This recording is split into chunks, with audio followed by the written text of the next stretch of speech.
Welcome to Tapped In. This is Dave Figueroa-Martinez of DFM Coaching, and today we're going to be covering Live, Die, Repeat, and this is going to be based on the Tom Cruise movie. If you've never watched it, please do. It's called Edge of Tomorrow. It was released in 2014. It's almost like Groundhog's Day versus meets sci-fi thriller type thing. So Tom Cruise's character, Cage, dies over and over and over and over and over. And every time he dies, he respawns at a specific location in a specific time and day. And in this process, he doesn't know what's going on. The first time he dies, he's scared shitless. He reappears back in that spot. He notices that everything's sort of similar. And then he gets a little further in the day. He dies again. He comes back. And again, he repeats this entire process over and over. And he doesn't understand what's going on. He gets to a point where he gets a little further ahead because he's able to time how people are responding, the things that they do, what they're going to say next, accidents that might happen, moments where he completely fucks up and dies. There's a war going on against aliens, and he realizes that he has to get to a specific point in time in order to gain some of the knowledge that he needs to get. The trick is every time he dies, he remembers everything that happened. He remembers how he died. He remembers how characters in the movie responded. Every time he makes a new decision, a new layout kind of unfolds for him, and he has to learn, is this a path that I need to continue on? And in some instances, he gets further, and then he realizes this isn't working, and he goes down another path. He gets further, and he realizes, okay, this is the way I'm supposed to go. He meets a specific character who kind of helps him out. This is literally jiu-jitsu, and life for that matter. So, like jiu-jitsu, every tap resets the loop. I think we need to stop thinking about it as in it's a defeat. It's a moment in time where we lost, we made critical mistakes, and things, quote unquote, end. At the end of the day, none of that really matters. And we really need to look at it as feedback loops where you're just going to have to survive long enough to get deep enough in the game to understand some of the mechanics of your body, and then their body, and then what they're doing in space to what you're trying to do. And once you start to understand and unravel that a little bit, things start to make a little bit more sense. In the movie, he gets to a point where he, by accident, kills one of the monsters. And he realizes, I can actually do something here. And then he gets so skilled at the path that he's then able to respond with, we would call it skill, but really it's just him anticipating what's going on next. He is not necessarily strong. He's not large. He's not super athletic. He's none of those things.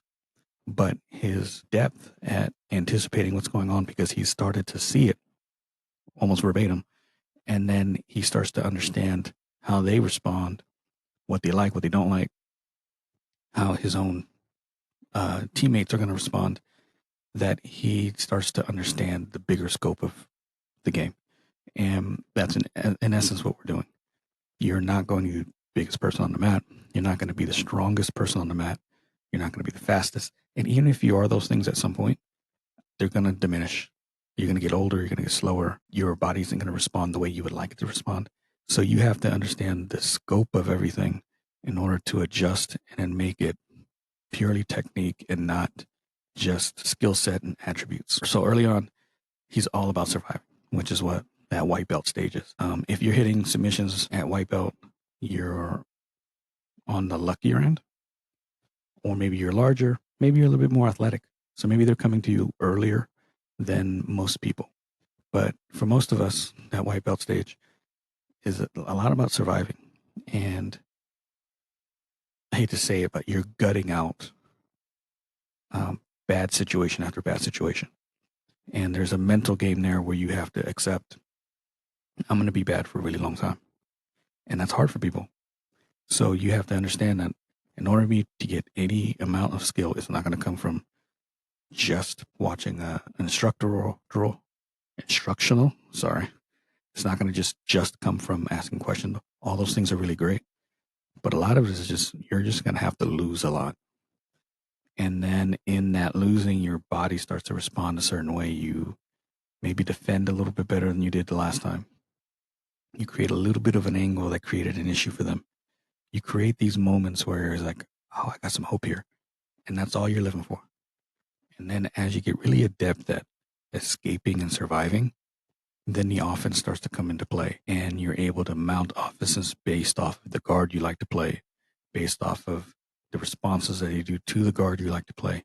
And then you start shoring up little gaps in your game from those positions.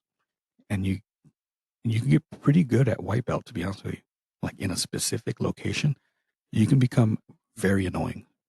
You're going to have huge gaping holes in every other aspect of your game that we are going to take advantage of.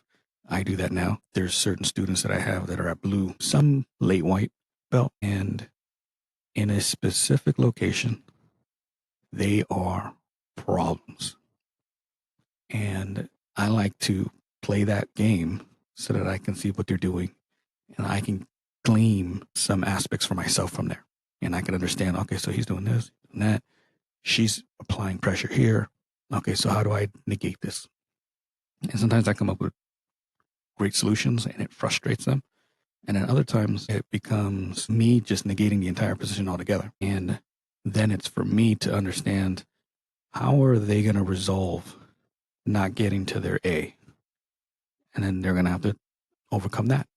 So this is the puzzle that is jiu-jitsu.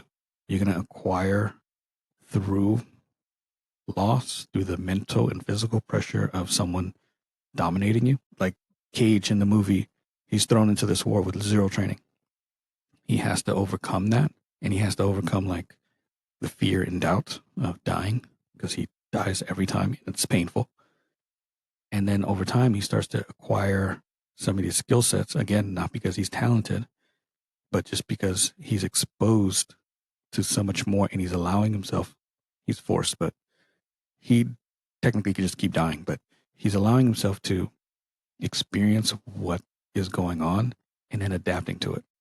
Demands adaptability, and it demands you to have a little bit of grit in this time that your ego is going to take a huge dump. The repetition of it all is a huge benefit. Sometimes we feel like, I want to get this move right off the bat, and it's not beneficial. It's not helpful for you. Really, it's about the constant repetition that you find yourself in. Every time I find myself in close guard, I'm going to go for collar choke. And then I'm going to watch what gets built around that based on what they respond with. If I'm constantly going and throwing whatever out there, I get in close guard, throw a plata, throw up a 2-on-1, throw up a wrist lock, throw up a triangle, and I never get any depth on any of these techniques, they're all going to be super shallow. And I'm going to get a triangle, they're going to defend, and the next time around, I'm going to throw up a wrist lock. Maybe it works, but then they defend the second time. And I'm never getting any depth. What we want to do is create these moments of, I find myself in this position, I'm going to throw up this triangle. When I throw up this triangle, they're going to defend in a certain way. 1, 2, maybe 3 top defenses happen in any position. I'm going to respond with maybe omoplata. I'm going to respond with maybe an arm bar. I'm going to respond with maybe an adjustment to the triangle. Maybe they're starting to stack me and I got to shimmy my way out.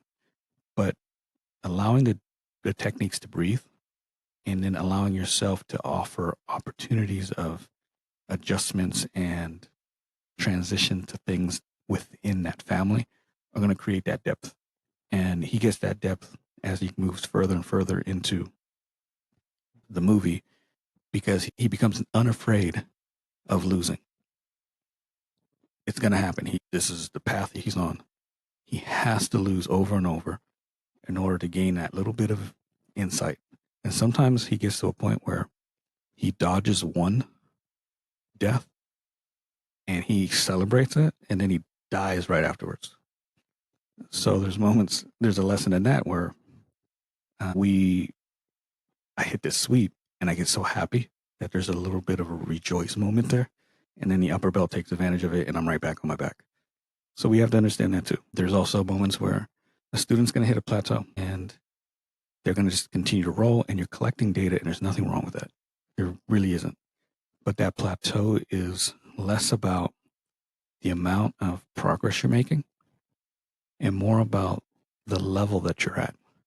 So sometimes, like when you go from an empty jar, white belt, you just put on the belt, to blue belt, that jar gets filled quite a bit and in a hurry because you didn't have anything in there to begin with. And then when you get to blue, it's less about filling the jar and more about filling the jar with the correct stuff. And that's hard to kind of navigate. So sometimes you're in that space of a blue belt and you feel like I'm not getting anywhere. I'm not getting any, not learning anything. The successes are so minute that I'm not seeing it. But if you're coming to jiu-jitsu, you're getting success. You're collecting data points. Data points aren't always reflective in the success at the moment. Sometimes it's something that hasn't clicked yet. And sometimes it's refinement, and refinement isn't always seen. I can build a house. And when I build that house, everyone's going to look at the space that used to be nothing. And then they're going to be like, oh, it's a house. But then I can build a house and I can start remodeling the kitchen a little bit. And if you don't come visit that house very often, you're never really going to notice what was switched. You're never going to notice the faucet runs different. You're not going to notice that the AC unit is a different model and it's more economical. Those are things that you're not going to necessarily see. But over time, they're going to be better for you. And you just kind of have to have faith that it's beneficial and that it's going to help you in the long run, even though it may not feel like it at the moment. Another factor in the movie was that he gains mentorship. He finds this woman who this had happened to before. Spoiler alert. And she kind of walks him through it. And there's moments where, as she guides him, she's very hardened. She's been through it. She understands what's at stake, and she is brutal with him. She puts him through the worst kind of training, and there's times when he injures himself really badly, and she kills him, like on the spot. And she's like, no, no, no, no. And she shoots him. And she understands what's going to happen. And she's just like, you're going to have to make your way back to me. And she forces it over and over. Your jiu-jitsu coach and the people that are ahead of you are going to intentionally, quote unquote, kill you or submit you to force you to look at aspects of your game. There's going to be times when I can notice that you're doing something incorrectly, and I might tell you, hey, don't put your hand here. And you might do it the next go around, maybe the next two. And then on the third pass, I notice you put your hand there again. It's a habit. And I might tell you one more time. And then you'll be like, yeah. And then I see it happen again. And I go, okay, I'm going to take the arm now. So then I take the arm, or I get the position, or I get the sweep, or I crush like maybe your knee shield is weak and not in the right position. I've told you a couple times, you're not fixing it. And I'm telling you why, but sometimes the lessons you need to learn have to be felt. So then I do it to you and I crush you. And I'll take a minute and I'm like, do you understand why I'm telling you to put your hand on X or your shield at this degree? I'll be like, yes, I feel it now. So then it's a lesson you're going to learn. Don't underestimate the power training besides the people who've quote unquote died. There's moments where sometimes a white belt, and I know we take digs at white belts, will become a subject matter expert in a specific position or submission or sweep or whatever because they've died, quote unquote, so many times in that position. They become really adept in understanding what they did wrong. And that's where you can gain insight from them because of the position that they're in, the amount of failures that they're in. And the same is going to be said for anyone across the belts higher up. We have failed far more times than we're going to admit to, and far more times than we even remember. And we sometimes fail to see, because you'll see a black belt and you may not have known him when he was a white belt. I have a couple of friends that have known me the entire process. But most students, they haven't been around long enough. Maybe they remember you at brown, maybe purple. But most people, the only version of you that they know is the black belt version. And it's really easy to forget that, no, there was another version or several versions of me when I was completely making all the same mistakes that you're making. We have this vision of the person in front of the class as this perfect model of the game or the process that we put them at such a high pedestal that we forget that no. They had to go through everything that we went through. So they'll ask questions, but there's a lack of depth. So, like, for example, when I post a picture of me as a white belt or blue belt, people almost act stunned sometimes because it's not a visual that you have in your head. And you can tell, even in the old videos, oh, he doesn't have it together. Like, he messed up the sweep here, he messed up the sweep there, he got thrown over. Like, if I post an old sparring video or comp video where I've lost, and you see, they can see the glaring holes in the things that I was doing. And this is one of the reasons why I post them, is because I want people to understand this process doesn't skip anyone. We're all going through it. We all went through it.